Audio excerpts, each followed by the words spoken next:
Bien, fíjense, en este video vamos a ver, ¿verdad?, otro modelo cardíaco, como ya hay varios videos en el canal, pero vamos a dar un enfoque sobre la sincronía que hay, ¿verdad?, entre los ruidos cardíacos y las sístoles, ¿sí? Entonces, recordemos que la R1, es decir, el primer ruido cardíaco, corresponde con el cierre de las válvulas auriculoventriculares, es decir, la mitral y la tricúspide, ¿sí? Luego se va a dar la sístole, es decir, la contracción de ambos ventrículos, ¿verdad?, y posteriormente el cierre de las válvulas semilunares, es decir, la aórtica y la pulmonar. Entonces vean ahí, ¿verdad?, cómo está ocurriendo eso que les estoy describiendo en esa animación en tercera dimensión.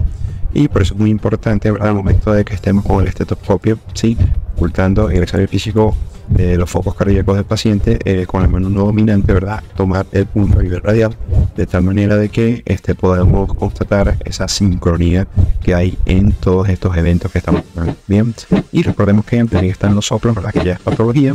que va a ocurrir, que sea cuando las válvulas tienen que estar completamente cerradas y quedan un poquito abiertas, entonces va a haber